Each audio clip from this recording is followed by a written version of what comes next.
The modern family. Let us bridge the gap between generations. Let us shape up the modern family. The modern family. Join the discussion and give us your feedback. Live with Hatem Al-Abdussalam and Dr. Wa'il Al-Harasi. The modern family. I always thought about, and I just wanted to be there with you. The place that no eye has ever seen, the place that no heart has ever perceived. I had a great feeling inside of me that one day I'll be there with you. And now that we're here. Bismillah ar-Rahman ar-Rahim. In the name of Allah, most gracious, most merciful. All praise be to Allah, the Lord of the heavens and the earth. And peace and blessings be upon our beloved Messenger Muhammad sallallahu alaihi wasallam. O Allah, grant us knowledge, wisdom and sincerity. Dear brothers and sisters, we salute you all with the salutation of the people of paradise. Assalamu alaikum wa rahmatullahi wa barakatuh. Thank you for tuning in to your favorite program, The Modern Family, from me, Hatem Al-Abdussalam, and Wa'il Al-Harasi. Wa'il is back with us today. Alhamdulillah, he's feeling much better. Alhamdulillah. So we're going to throw all the responsibility of today's show on his shoulders because he was absent last week. What do you think, Wa'il? Don't get me started. You slept 2 weeks before and you couldn't come. So today we have another show. As you all know, we dedicated the last 3 months for children with special needs. And today might be the last... No, today is definitely the last day on this for the show before Ramadan, where we'll be here on a daily basis, every day, inshallah, from 1 o'clock till 2:30. Every day with a different topic. So, yes, it's the final show on disability, children with disability. Maybe, you never know, one day we'll start another show to elaborate more and maybe to talk about what has been done. Because the last 3 months, it was sometimes very heated discussions on what hasn't been done, what is not here. But we trust that there would be a lot of improvement, inshallah, from parents more than the government. I feel that it's parents who need to work more and to work harder. It's their children, it's their responsibility. Yeah. And regarding our show in Ramadan from 1 to 2:30, and I think... this is the first time we try this, Dr. Wa'il. Last year it was only 1 hour, and we thought it's not enough. Yes, and we had a lot of calls. So today, this year, alhamdulillah, we were able to extend the time to an hour and a half. And but I believe we won't have a replay at night like last year. No, I don't think so. No, not this year. This year will only be live from 1 till 2:30, and then hopefully you'll be able to listen to the show on YouTube or on a website that we will announce later, inshallah. Inshallah. So, dear brothers and sisters, in advance we tell you Ramadan Kareem, and we ask Allah subhanahu wa ta'ala to accept your deeds in this holy month of Ramadan, and you're stuck with us every single day for an hour and a half, so bear with us. Inshallah. And please do call us. Yes, and the number is 246020 58. Yeah, I forgot. Now it's about time to introduce our honorable guest for today. We are very honored today to have Mrs. Kawthar bint Warith Al-Kharusiyya, who is a specialist in nutrition and dietetics.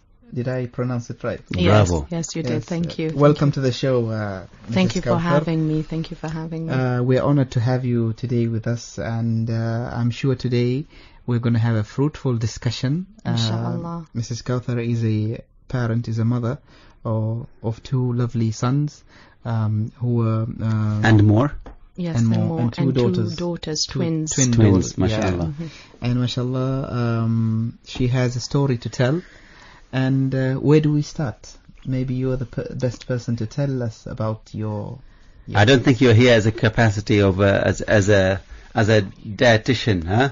No. Today you're here as a mother, Yes. to discuss a story, your story with your children, and we'll be discussing learning difficulties. Yeah. Yeah? Yes. We've discussed too many disabilities, and I think dedicating more time to learning disabilities is very important. And you have two different stories, and we are eager to listen. Assalamu alaikum. I'll start my story. I have two boys. One of them is Warith, and the second one is Saif. Warith is going to turn 9 in July. Inshallah. Saif is 6.5 now. Warith was diagnosed with dyslexia. It's a type of learning disability. And my second son, Saif, is got receptive language difficulty.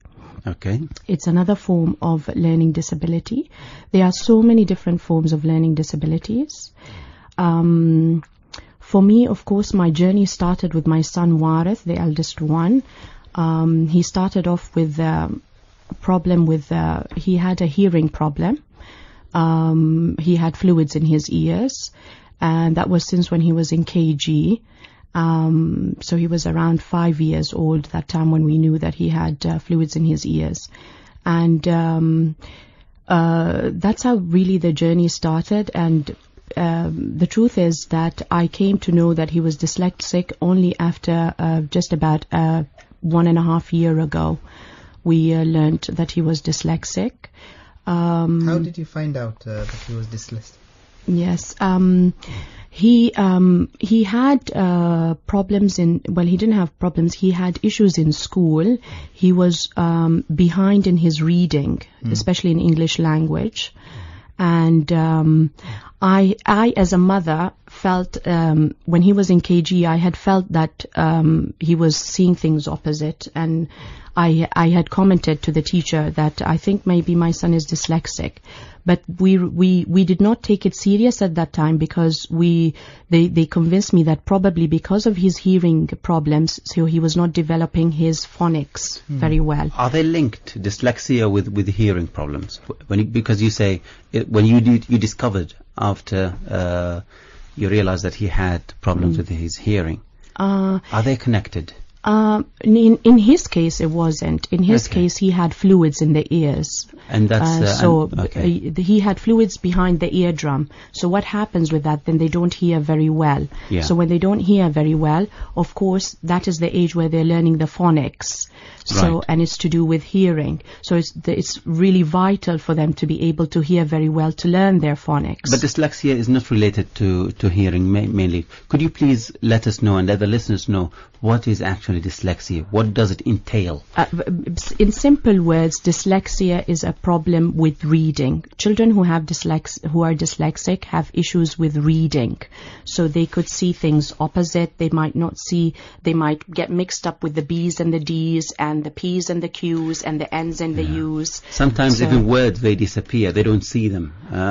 In a sentence, they might not see a word, a particular word. And things get mixed up with dyslexic children. Is that something that might make them unable to read? Yes, and I think with dyslexic, because like my experience with Warith, I don't know so much about learning disabilities, and what I've learned from learning disabilities is my experience with my sons. Yeah. And also from me reading lots of books and talking to lots of people, therapists. And what with learning, in Warith's case, he was not really progressing in his reading. And that was a cause of concern because he speaks fluently 2 languages, like especially English. So why is his reading falling behind? Why? And with the reading, of course, then if you cannot read, then you will not be enthusiastic to read. If you cannot read, then you will not pick up the words to memorize, to spell also. And then with that, it affects then your spelling. It affects also your writing abilities, So it's really vital, because you start by reading, and then when you read lots of books, that's why we encourage our kids to read lots of books, because when they read, they accumulate vocabulary, they accumulate, the sight words, which they, like and is. These are called sight words, which the children memorize spelling them by just seeing them regularly. But if you can't read them, then there is a problem. Then they cannot progress and develop normally. So, that was the case with my son in school. So after we sorted out his hearing problem, he still had an issue with his reading. And he also had concentration problems. Okay. Yes, because of course if they can't read and they have a problem with reading and it takes time for them to read, we have to understand that it's very taxing for them. It takes a lot of effort for them to use their brains to focus to read. Right. Yes. So if they can't, automatically they'll be distracted with anything that passes by or people talking around them. So you can imagine in a classroom where they have lots of other children, there'll be lots of distractions. So my first you could say symptom, or when I'm at home doing homework with him, he would say I would feel like, you're not paying attention, Warith. Why are you not paying attention? Yeah, you'd be very hard on him. Yes. And maybe that's what everybody would do. Exactly. Yeah. Yes. I mean, you're not paying attention, you want to play, you focus on playing because they enjoy it more.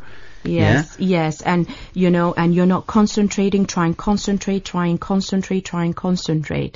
And and of course I at that time, as a parent who did not know any of children with learning disability, who had no experience about it, just kept on thinking that you are not concentrating and kept on pressuring my child. And how did that affect your child? Was he deteriorating more in his studies and his reading abilities? He was deteriorating in terms of there was then the avoidance game, where he was avoiding to sit down to do homework. Yes. He was avoiding to be in circumstances where he has to read or do his homeworks or have the teacher come sit with him at home to do homework. So they start to learn how to avoid these circumstances because they do not want to be put in it, because they know that there is an issue there, but we don't know that there's and they don't know how to communicate it with us. Exactly. Yeah, exactly. So we need to find out. I think it's very, very important for parents to try and identify these symptoms. Most of the guests that we had, they tell us that these are the symptoms that they have noticed in their children. So as a parent, naturally children, they should be able to read and write. I think you need to be patient with children. You need to be very observant and very patient. Sometimes you jump into conclusions, and that's what everybody does, and that's typically that's what we do. We want them to achieve something. We want them to be high achievers, be the top of your class. Read this quickly. If you do this, I'll give you that.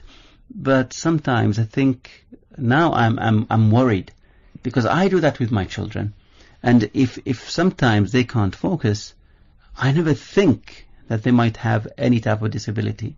Yeah. You know what happened? I have a similar problem with my daughter. She's also 9, and when she's upstairs, whenever I call her, and I shout at her name, and she doesn't respond.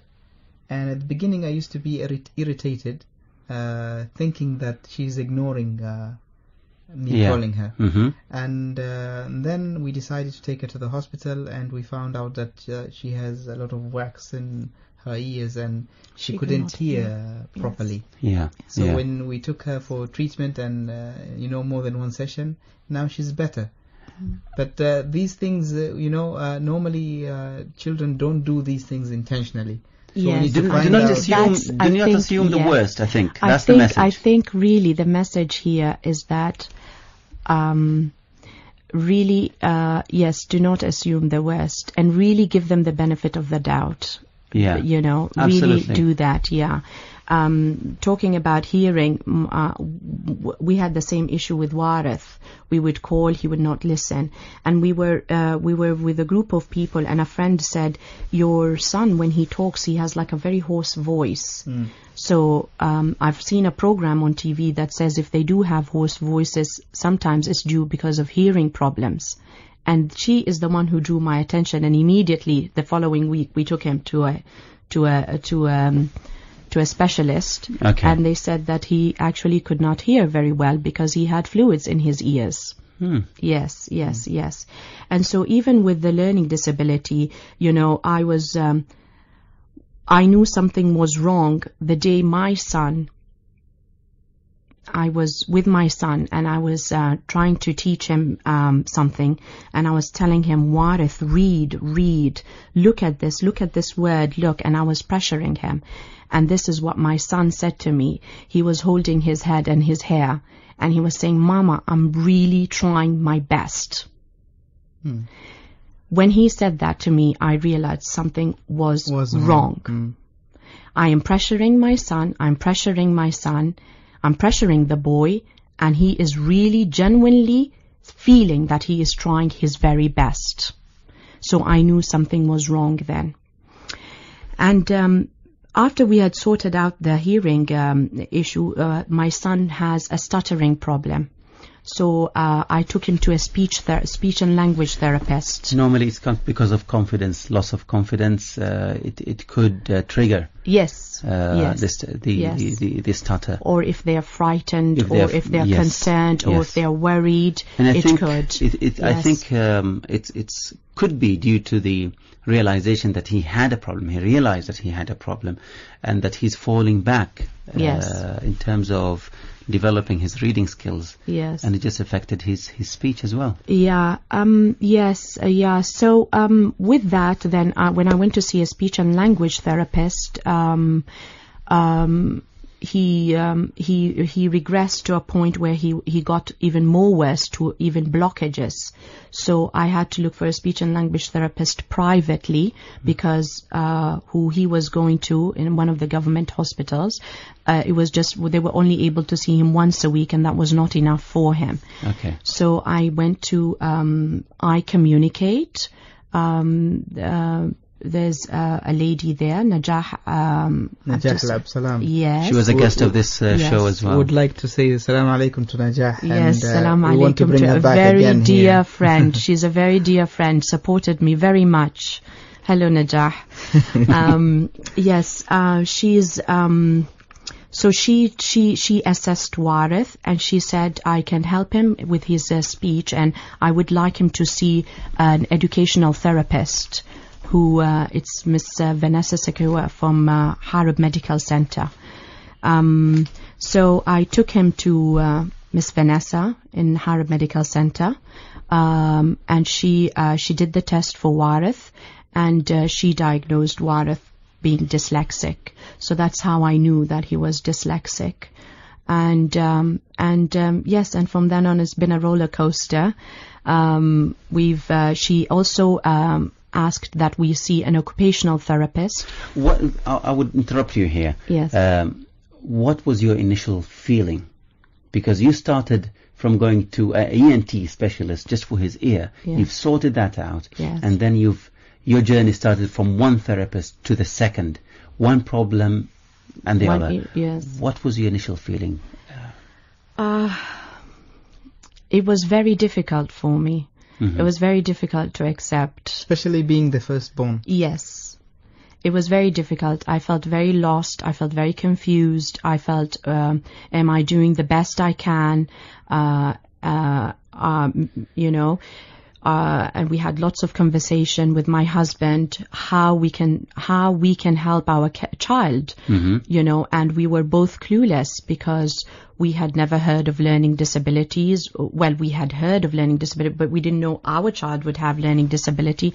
So if he does have learning disability, what do we do next? Because you don't actually prepare yourself for that. For such things. Yes. And, yes. And especially if you don't have support groups.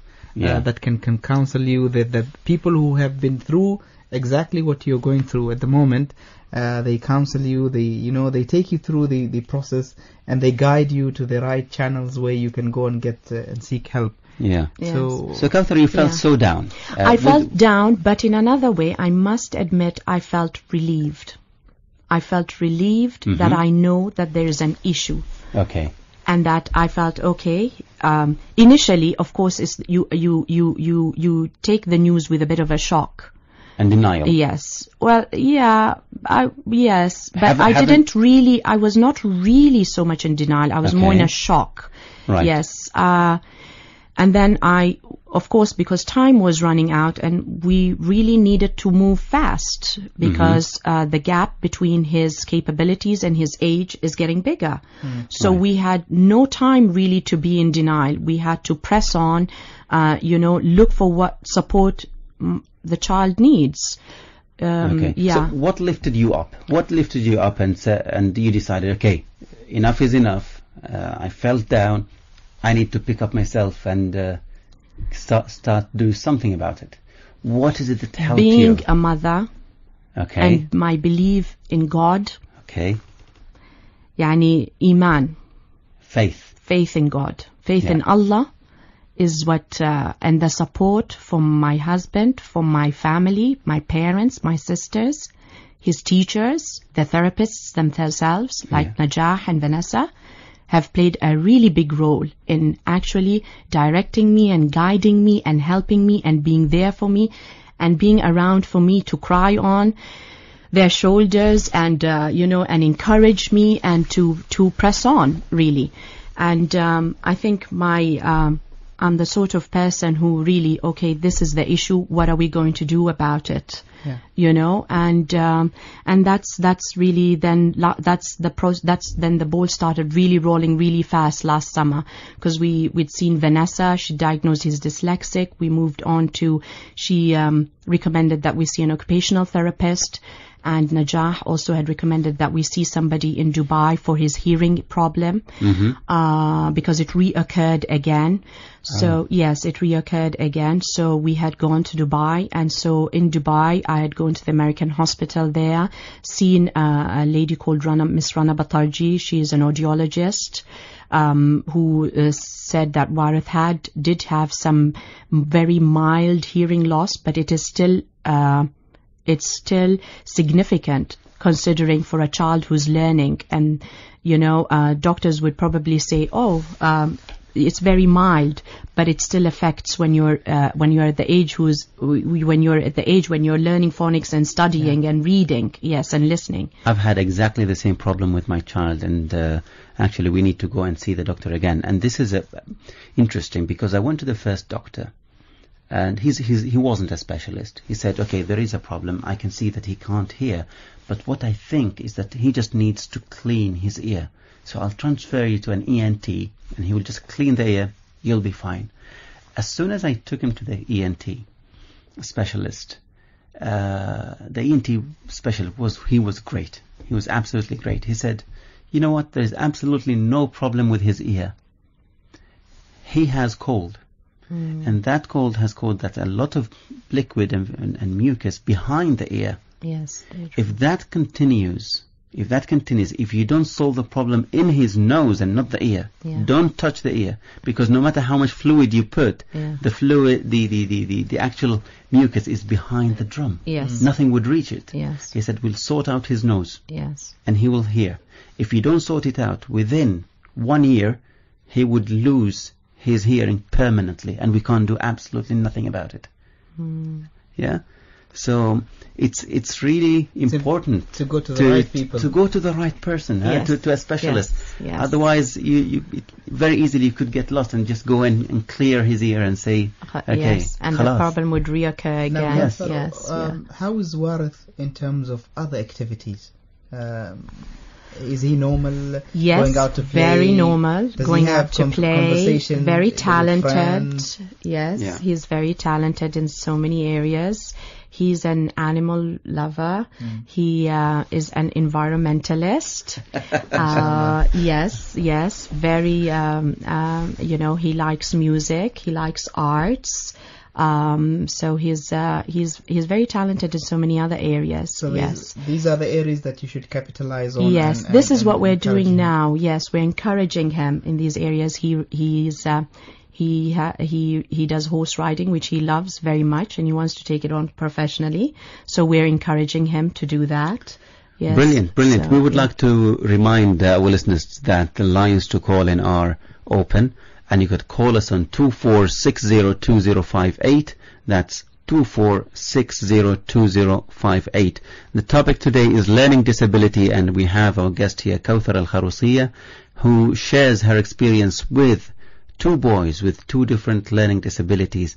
Warith, who is dyslexic, and we'll talk about Saif, Yes. who has another type of disability. Yes. It's time to speak about Saif. I think, yes, it's just about time. So dyslexia is something that just to wrap up, the key message here that you would like to convey to parents about dyslexia and about symptoms, how to go about identifying them. Yes. What would be your key message to people? I would say, I honestly, truly believe that there is no child who does not want to learn. So if your child shows you signs that he does not want to do the homework, or she does not want to do the homework, or she's not focusing, or she's not interested, or she is not concentrating for long periods, or not long periods, but acceptable periods for their ages, I think then you should really have question marks, I think. And also, please, mothers, gut feelings really plays a big role. I always thought that there was an issue, and it turned out right. Please follow your gut feelings. Please press on forward. Please look for help. Please talk to people, talk to specialists. And inshallah, God will guide you, and pray for always God's guidance, because that's, yes. There is one thing that I also conclude from what you have said. Correct me if I'm wrong. Dyslexia is not something that you would cure it and would go away. No. It is something that is stuck with a person. Yes. And you have to live with it. Yes. You have to teach your child to live with it. But something else, rather than focusing on curing it completely, I think what we need to work on is encouraging and being so supportive and motivate our children, yes. because what they need is motivation. They feel that they are lacking behind their peers. Yes. At school, and it at affects home. them emotionally. So what you need to focus is being so motivational. Being encouraging, them. being motivational, and even if they feel like they have not done, encouraging them. Constant encouragement is very important. Very, very important. There are actors, Hollywood actors, who are dyslexic. Their bread and butter is about reading scripts, memorizing scripts, and they do it. Although they're dyslexic, they do it with difficulty, but they soldier on and do it.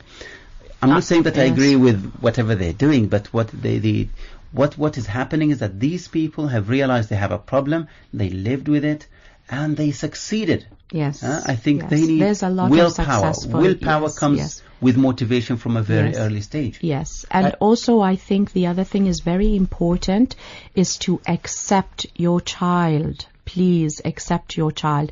I have come to accept my son, that he is dyslexic, and what are his capabilities, and focus on his abilities, and really encourage him on his abilities. Also, at the same time, please look for help. There are tools and ways to equip these children so that they can live as happy as possible, and they can overcome a lot of things in their life, whether it's the reading or the writing or whatever disabilities they have. Look for the help as well. Look for the help. It's really important. I think what is important also, before we wrap up and get into the case of Saif, is that parents need to spend time with their children so that they can observe any differences in their behavior. Because without spending time with your children, you will not be able to find out if anything is wrong. Yes. So the responsibility relies on the parents, that this is the main task of your life. You have invested in this family, and now you need to take responsibility of this family all the way, no matter how difficult it is. Yes, absolutely. Yes, and they are not a burden. They are talented children, really. Yeah. They are. So, Saif, how are you doing, Saif? If you're hearing or listening to us, Saif, we'll be talking in the next half an hour about you. In a good way. So tell us about Saif. Saif, my journey started just September last year with Saif. Of course, I was very busy with Warith. But Saif is 6, yeah? Saif is 6, yeah. Okay. He turned 6 in January, yeah. Okay. So he's 6.5 now.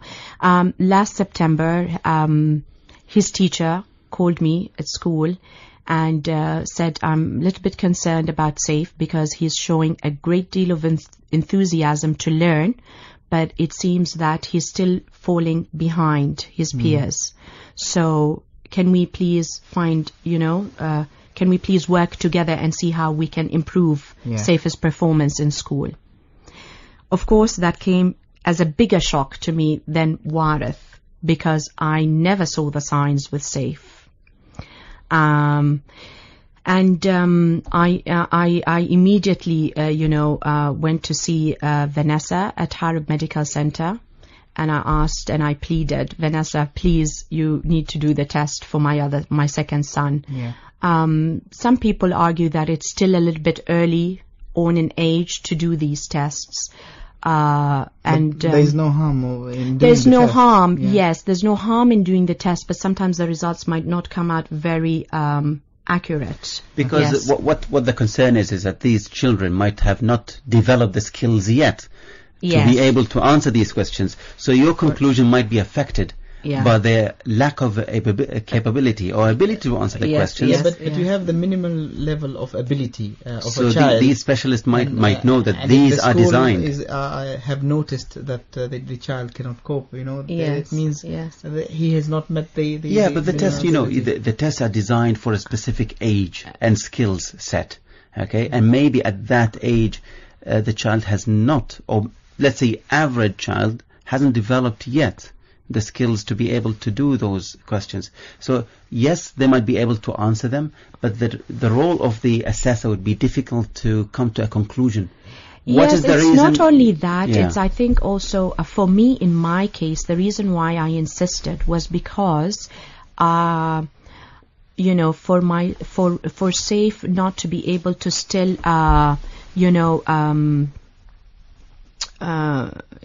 for him not to be able to recognize certain numbers was a call of concern for me, considering that my son has entered nursery 2 years, has then moved into pre-KG, and then KG, and then year 1.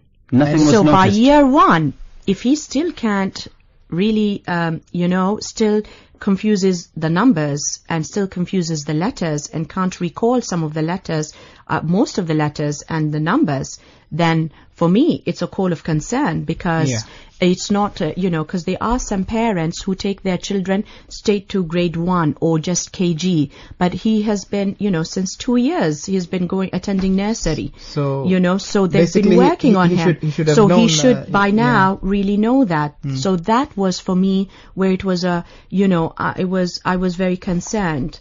And then could it have been that all the teachers he's been teaching, who've been teaching him have not really paid attention to him? Couldn't have been that. And considering that he has an older brother who is already got a learning disability and dyslexic, so was he Vanessa, dyslexic as well, or what? No, he's got what is receptive language difficulty, which means the way he processes what he hears and the way he understands it and the way his brain processes that is different. It's not wrong. You gave us an example before the show. Maybe if you give us again that example, our listeners will understand what you mean. Well, with Saif, for example, he has some difficulty following instructions. For example, if I say, Saif, I need you to please go and have a shower, but before you have a shower, go and eat your dinner and brush your teeth. He would be confused. He might just understand, okay, I need to have a shower, and probably to me then the way he would have reacted, I as a parent would think, oh, Saif, you've ignored my instructions, you have not listened to me, you have not gone to eat your dinner, or you have not brushed your teeth, or maybe he's brushed and ate his dinner but not had a shower. But it's easier if you say to him, Saif, I need you to 1, go eat your dinner, then brush your teeth, then have a shower. So he knows it's 3 instructions So, and you repeat that again to him. See, when you said it's difficult to follow instructions, I smiled because I think if my mother and my wife are listening to this, they say it applies to me. It applies to me. I mean, there are a lot of people like me and Hatem. We don't follow instructions. Speak about yourself. How did you become an engineer, man? I think your employer needs to reconsider. Alhamdulillah. I must say alhamdulillah. It's a blessing from Allah subhanahu wa ta'ala that I could accept it. Alhamdulillah. Yeah, la hasad. No, so it's and of course it affects the classroom, because in a class where there's a lot of other environmental noise, what we mean about it by other children talking and, and the teachers giving instructions and the child all the time in the class, sit down, open your books, we need to do this, do the spelling, do the, and of course if the child has problems with following instructions, then it becomes difficult. Yes, and sometimes children have problems with sequencing these instructions. So, for example, some children would dress up and would wear their pants and shorts and shirt and be holding their vest, and you as a mother will think, come on, why are you holding your vest? It's the sequence. He yes, couldn't figure out the sequence. Yes, sometimes they genuinely, don't get the sequence right. So this is how children like this, it affects also their daily life. So to me, you're stubborn, you're not listening to me, you're not as a parent. That's maybe what you would perceive as a parent. Yeah. But whereas really the child actually genuinely has an issue. And I think many schools around, maybe the teachers are not well trained in regards to identify such problems. They might not identify the problem as such. They won't pinpoint and tell you, your son has this. Maybe they're not qualified, but I think they do fair job at schools if you follow up, because all my children are at government schools, all of them. And they tell us, they give us report, your son is bright in this, but he doesn't listen to this. And they give us very detailed feedback on what they do. Now, if I am educated as a parent and I really want my child to excel, I would observe my child. And I would seek any help and be more observant. I wouldn't throw the responsibility entirely on the teacher. I think I get enough, I think I get enough feedback from school. I need to follow up. Once a month, every 2 weeks, I will follow up. How is he progressing? How is the child progressing? I would be told. Yes, I kind of a bit disagree. I think there is. Don't be shy. See, you sound very shy when you say it. We disagree with each other all the time. Say it with a stronger voice. I disagree. I disagree. Okay, good. I disagree. It's about time someone disagrees with this guy. No, I think it's both responsibilities. I think it's equally the school's responsibility just as well as the parents' responsibility. I, as a parent, feel that it is the school's responsibility to indicate to me if there is something with a child in school. And the reason is because I am sending you, my child, because you are the professional in learning. Yes. So I expect you to come back to me. I agree with that. To tell. I knew you would, Hatem. Yes. I'm with the teachers. Yes. No, I am with the teachers, and I'm very grateful to the teachers of my kids. I'm very grateful to them. For them to call me and tell me that there's some issues, but there are some children who go unnoticed, and that is the truth, and that is reality of life. Absolutely. To be really honest, in our schools here in Oman, and I'm not, I'm not attacking anybody. It's just to raise awareness, and for me, really one of the reasons why I feel as a parent it is the school's responsibility, because I am not a professional in that area. Considering, for example, because I had my previous experience on Warith, that's why I moved a lot faster with SAFE. But going back to school 2 times and telling, I think my child is dyslexic. No, he's not. Don't worry. I don't think so. Second year, I think my child is dyslexic. No, and I'm not attacking the schools or attacking the teachers. Please, don't misunderstand. I just feel that, yes, the teachers, it would be nice, it would be valuable, it would be very good if the teachers had some kind of course where they are, where they can screen initially these issues, so that these children don't grow to move on, to progress to higher grades, and the gap getting much bigger and bigger, and then it affects them emotionally and mentally, and they are demotivated, and then they move on to do all the other wrong things which we don't want them to do. So how do you go about treating Saif and his disability? Well, Saif is actually now seeing a speech and language therapist at iCommunicate. So he's seeing Najah? Not exactly Najah, but somebody who works for Najah. Right, yes, and iCommunicate. She does a lot of the language issues with him, because he doesn't have a speech problem. He doesn't have stuttering. Yeah. He has the language issues. So she's working with him, and he's improved very much. No, so he's learning how to listen? Or are you rehabilitating the way he processes? We are teaching him how to listen, especially, for example, if I give you one instructions and how he should carry out that one instruction, then he is, for example, given out 3 instructions in a sentence. That's how he progresses, yes. Okay. So, for example, please, Saif, circle the elephant and then cross the tiger and underline the zebra.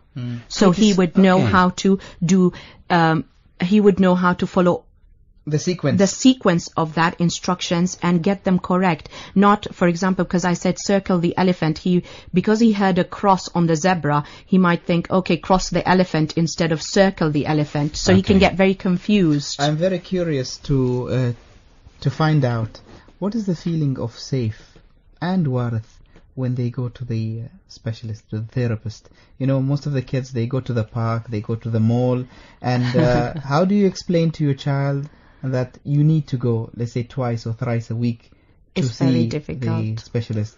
And what are they going to do there? Okay. I'm sure they ask you these questions. Do I have to go? Yes, it's not fun. They do. Why do I have to spend? They do. It's, to be really honest, it's very difficult. But I think the best solution is, the best way, really the way I'm dealing with it, is I sit and discuss with them regularly about it and how important it is for them. And I show them, of course, and it's really also the role of the therapist, how good they are to motivate them to come back. My children are very happy to go to iCommunicate and very happy to see Vanessa in Harab Medical Center. They're very excited. In fact, Saif was doing only half an hour session, and he insisted that he wants to do a full session. So he's very much enjoying his therapy, so it's really about the therapists, and it's also about the parent explaining to the child that this is very important. And also what I have done is I have tried to maintain activities for them. I have not cancelled their daily activities. So they go to so all they the do. activities. They not all. We compromise. We reach to an agreement. We negotiate what's important. Yeah, but how many times a week do they have to go to the therapist? Yes. Sometimes my children go to iCommunicate. Saif goes twice a week to iCommunicate and twice a week to Harab Medical Center. Warith goes twice a week to an occupational therapist and twice a week to the educational therapist. So it takes a lot of time. It takes a lot of time and effort, and this is where I feel like, I want to motivate parents, because when you see the difference, it's hard work, but really, believe me, it's worth it. And you see them improving, you get motivated to continue and pressing on, and they themselves see the benefit. I must say that my second child, Al-Mukhtar, and my first child is Ayub. There is a year and a half between them. And Al-Mukhtar suddenly just couldn't speak, and he started stuttering. Out of nowhere, he just started stuttering, and it became worse and worse and worse very rapidly. We immediately took him to the speech therapist, and we also had to go on a weekly basis to the speech therapist. Now the question from his elder brother was, why is he going to hospital? What's wrong with him? And we had to deal with that question. We didn't want him to feel that his brother is sick. But at the same time, we didn't want to lie. So we said he needs to become better at talking. He's really good, but we need to improve. Yes. We need to make him better. Yes. Yeah? So we didn't want him to look at his brother that there is something wrong with him, or he's suffering in any way. And it became a good routine that he goes to the speech therapist every week. Al-Mukhtar used to go there, and the speech therapist used to play with him. And there would be toys, and she would measure how many words he would say while he was playing. Yes. He does his things. So I do agree completely with you. It depends on the therapist, on the environment there. They enjoy it. Yes. And they would like to spend more time. Although we used to go once a week, but the therapy continued in very structured sessions every single day at home, where my wife would lock herself with Al-Mukhtar and do the session that we were taught by the specialist to do at home. Yes. And then we would sort of do it again with Ayub, so he doesn't feel left away, because they were very young, both of them. Yeah, and very close. Yeah, so you need to show them that you don't care about one of them more than the other, because you initially told them nothing wrong with him. You just want to improve the way they talk. Yeah. Yeah. So you did the same with I'm everyone. very much interested to know how does Saif and Warith communicate with one another? I'm sure they are two different individuals. They're two different personalities. And, they might have their differences, and very much so. So how do they communicate? That's a very good question. They're very different. Saif is very sporty. Warith is more calmer and more into his animals and environment and peace, and so they get into quite a bit of conflict, actually, to be really honest. Being boys as well. Yes. And but what I've tried to do recently is spend time separately, one-to-one, alone with them. Sometimes Saif would have a play date, he would go, and I would make sure that I spent time with Warith, and we would go out for a meal or something. That way, when you do that, and vice versa, they don't feel that they have to compete for their attention. Yeah. And then that automatically reduces, not get rid of, but reduces the conflict between them. And we try to accommodate each one and their likings. Yeah. Say, for example, this summer, we're staying here for the summer. We'll be traveling after the Eid holidays, but we are here for most of the summer. So Warith wanted cooking classes because he enjoys cooking. So I've put him in a cooking course, and I've asked Saif, would you like to attend? He said, okay, I will attend. But on the other hand, I asked Saif, what would you like to do? He said he would like to do ice skating classes. And when I asked Warith said, no, I don't want to do ice skating. So I would not force. Yeah. Okay. Saif can go off and do what he would like to do, and I would find something else for Warith to do. And it's so important to keep them busy with activities, because really that, and especially what they like, because from that they realize they can do it, and then their motivation they're more motivated and they're more confident, and then they take on their challenges more confidently. So it's so important to address each child separately. Though even if you have two children, I would think, who are both, for example, dyslexic, but maybe have different personality, it's so important. Yeah. I've come to learn this because I've got twins. Yeah. And everybody expects like two girls. Yeah. But they're two separate personality, and I kind of say thank God that they're not identical, because with identical, there's more pressure that they would compare with one another. Yeah. So especially with the children with learning disabilities, I feel it's really important not to compare the siblings together, to communicate separately with each one of them and follow their issues separately, and also to motivate them both equally and to let them flourish, each of them as an individual in their own styles, in their own thinking, in their own ways, to be, to develop a well-rounded adult later on. That's great. Yes. That's great. Kauthar, I would like to take you back, please, to something that you mentioned about the therapy that SAFE receives. Yeah. You mentioned that it is different than dyslexia. It is something that you could rehabilitate and teach SAFE how to follow instructions. Yes. That is rehabilitating the child. Do you, as a parent, receive any form of training on how you should adjust your way of talking, speaking, instructing SAFE? Because why I'm asking this is that, see, some parents who have deaf children, for example, where we had here some parents who have deaf children said, I refused to teach my daughter sign language because she was able to hear using her hearing aid. So I pressured her, and I never treated her any different. I never changed the way we communicate at home, and she flourished eventually. Now she's at university, and she is fine. So would you, as a parent of SAFE, or any parent with a child with this particular disability, would need to change the way they live, or they instruct, or they speak to the child? I think to an extent you would, me personally with SAFE, I've had to, because I've come to realize that sometimes he can't follow instructions, I'm less harder on him. I give him time, I explain to him, I try to have eye contact with him. And coming back to answer your question, did I receive any form training? I didn't receive any formal training, but his therapist, at I Communicate, she was good enough to actually give me some instructions. And tips. And yes, not really tapes, but just some instructions, simple instructions on how to communicate with SAFE. And also, it's so important to integrate all of this not to the schools. To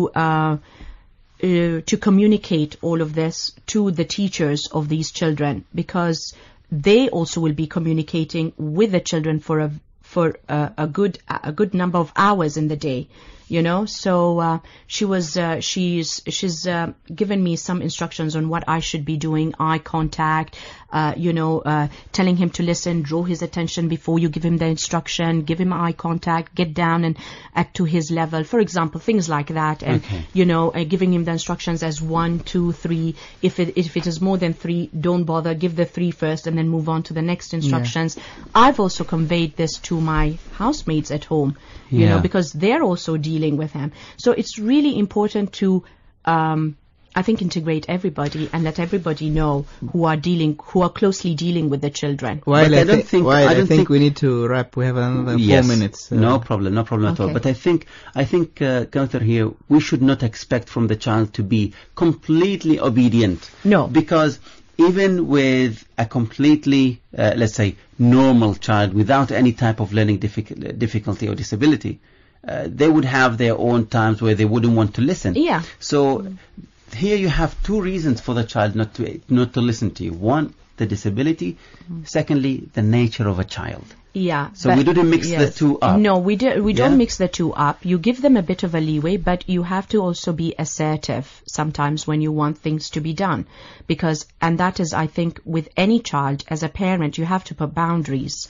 They have to understand that there are boundaries. I think we're running out of time. No, we're fine. Don't worry about that. And no, it's okay. But I think that it's important to indicate to the parents as well that children with difficulty in learning, they are absolutely normal. They practice their lives. They go and do activities. They have friends, and they do every single thing that everyone else does. Absolutely. And I think it's I think really my message really today is really for parents with children with learning disabilities. If you do know your child has learning disability, encourage them, motivate them, and really look for help. And I think one of the reasons why I agreed to share my story really today is really because I feel like as a parent of children with 2 learning disabilities, that it is my duty really, and it is the duty of everybody in this society really, to find place for these children and to accept them and to raise awareness about children with learning disability, because these are children's, these are our future really, and we shouldn't brush them off to the side, and we should accept them in our schools, we should accept them in our workplace, we should really work all of us together to accommodate them in our society. Kawthar Al-Kharusiya, thank you very much for being our guest today. Most welcome. Thank you. And it's been a good ending for the show before the month of Ramadan. Dear listeners, we have spent the last 3 months talking about how to live with a child or children with disability at home, challenges facing children and parents. It has been quite an emotional at times, very heated up discussions at other times, but I think we have learned, personally I have learned a lot from the show, and we hope that we will do more for the society and for children. We have talked for 3 months, and I hope that Allah subhanahu wa ta'ala will give us the strength to now actually do something about it. So from me, Wa'il Al-Harrasi and Hatim Al-Salam, we would like to tell you just temporarily goodbye, because we will be back on the 1st of Ramadan inshallah in a brand new show, The Modern Family, with a new topic every single day. New topic every single day, and the lines will be open. We will be broadcasting daily from 1 o'clock till 2:30. Yes, thank you very much for everyone, and thank you very much, Kawthar, for joining us at a very short notice. No, it's and my pleasure. You, thank you for giving soon. me the opportunity to come today. Yes, thank you. Dear listeners, see you next week, inshallah, in Ramadan. Sunday. From me, Hatim Al-Salam. Wa'il Harrasi. Assalamu alaikum.